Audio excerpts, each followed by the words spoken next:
Hello friends, welcome to my YouTube channel. आप लोगों का मेरे यूट्यूब चैनल में बहुत बहुत स्वागत है। जय श्री कृष्णा, राधे राधे। फ्रेंड्स, आप लोग को करवा चौथ की खूब ढेर सारी शुभकामनाएं। तो फ्रेंड्स, मैं आज आप लोगों को वीडियो के माध्यम से करवा चौथ की सरल पूजा विधि बताने जा रही हूँ। तो इस प्रकार से आप अपने हाथों में मेहंदी लगा लीजिए, 16 श्रृंगार कर लीजिए। और मेहंदी आपको एक दिन पहले ही लगाना है। और एक चौकी ले लीजिए, उस पर थोड़ा सा लाल या पीला वस्त्र बिछा लीजिए, उस पर थोड़ा सा गेहूं या चावल रख करिए, करवा चौथ माई का फ़ोटो को स्थापना कर लीजिए। उसके बाद चुनरी उड़ा लीजिए। इस प्रकार से करवा चौथ माई का स्थापना हो चुका है। उसके बाद एक कारवा लिया जाता है। करवे के अंदर जल भर लिया जाता है। आप 2 करवे लेते हैं तो एक करवे के अंदर जल भरा जाता है, दूसरे करवे के अंदर आप ड्राई फ्रूट्स या मिठाई, चावल, गेहूँ, कुछ भी जिस मतलब जो खाया जाता है वो भर सकते हैं। कहीं कहीं पे तो चूड़ा भरा जाता है, कहीं में मोटा मोटा बाजरा भरा जाता है। तो इस तरीके से भरा जाता है। लेकिन एक करवा जल वाला जो जिससे हम चंद्रमा को अर्घ्य देते हैं वो कंपल्सरी होता है। तो उसके गले में आप इस तरीके से मौली या कलावा बांध लीजिए। इसमें जो छेद होता है उसे ही करवा कहा जाता है। और कारवा के चारों तरफ ऐसे 13-13 टिक्कियाँ कर लेते हैं। कारवा पे स्वास्तिक बना लेते हैं। और कारवा के ऊपर आप कुछ ना कुछ ज़रूर रखिए। चीनी रख सकते हैं, चावल, गेहूँ, मिठाई, कोई फल ज़रूर रखिए। उसके बाद एक कटोरी गेहूँ लीजिए और उस गेहूँ लीजिए। उसके बाद जैसे पुराने ज़माने में तो 1 किलो, सवा किलो, 5 किलो, 11 किलो लिया जाता है। वो पूजा के स्थान पर रखा जाता है। कुछ दक्षिणा रखा जाता है, उसमें कलावा बांध करके उस पर टीका करेंगे। बाद में इसे दान दे दिया जाता है किसी को भी, या तो किसी मंदिर में, या को जो कथा सुनाने आया हो, या किसी ब्राह्मणी को, किसी ज़रूरतमंद को ये दान दे दिया जाता है। इस तरीके से हम गेहूँ भी रख लिया है। उसके बाद गेहूँ पर रखने के बाद हम यहाँ धूप दीप का स्थापना करेंगे।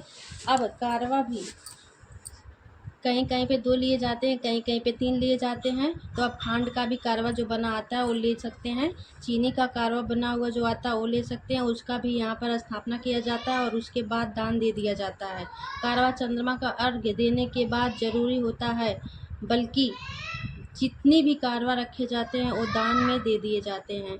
मिट्टी का कारवा रखिए, आप चाहे तो धातु का भी रखिए। मिट्टी का कारवा तो हर साल नया लेना पड़ता है, लेकिन धातु का कारवा आप हर साल उसे यूज कर सकते हैं।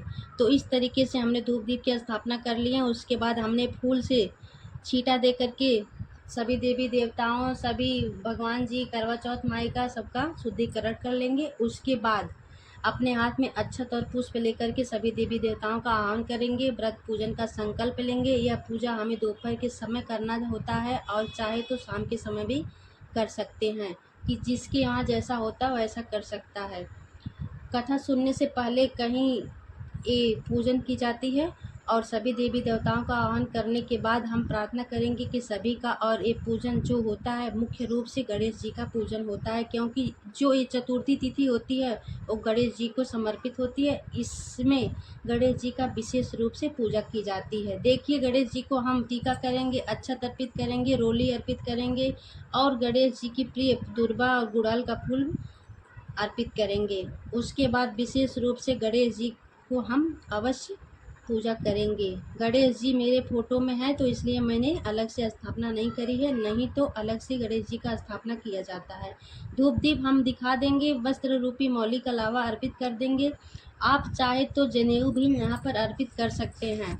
इसके बाद में हम करवा चौथ मैया का पूजन करते हैं। करवा चौथ माई को उस तिथि का हम पूजन करते हैं। करवा चौथ उसका हम पूजन करने के बाद इस दिन भोलेनाथ का भी पूजन किया जाता है, पार्वती जी का पूजा किया जाता है। आप चाहे तो शिव परिवार का विधि विधान से पूजा कर सकते हैं, शिवलिंग का भी अभिषेक कर सकते हैं।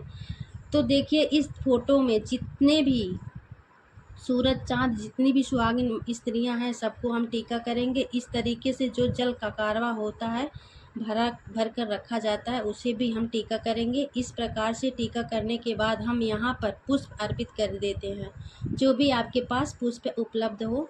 फ्रेंड्स, देखिए, हमने पुष्प अर्पित करने के बाद करवा चौथ माई को हम सुहाग का सामान अर्पित करेंगे। चौथ को माई को सुहाग का सामान अर्पित करेंगे। सुहाग का सामान देखिए, आप चाहे तो 16 श्रृंगार अर्पित कर सकते हैं या 5 या 7 प्रकार के श्रृंगार अर्पित कर सकते हैं। उसके बाद आपके पास जो भी भोग प्रसाद मिठाई उसे अर्पित कर सकते हैं। उसके बाद ऋतु फल जितने भी प्रकार के आपके पास मिल जाए। वैसे तो चौथ का दिन है, आप 4 प्रकार के फल को अर्पित कर सकते हैं। वो माता को भोग के रूप में अर्पित करिए। अगर आपके पास मेवा हो तो मेवा भी माता को भोग लगाइए। इन सब सामग्री में से हम सब बायने निकालते हैं, उसमें से भी दान दिया जाता है। देखिए यहाँ पर हम जल का एक पात्र भर करके रखे हैं। जल का एक पात्र हम भर करके रखने के लोटे के ऊपर 13 टीके लगाएंगे इस प्रकार से।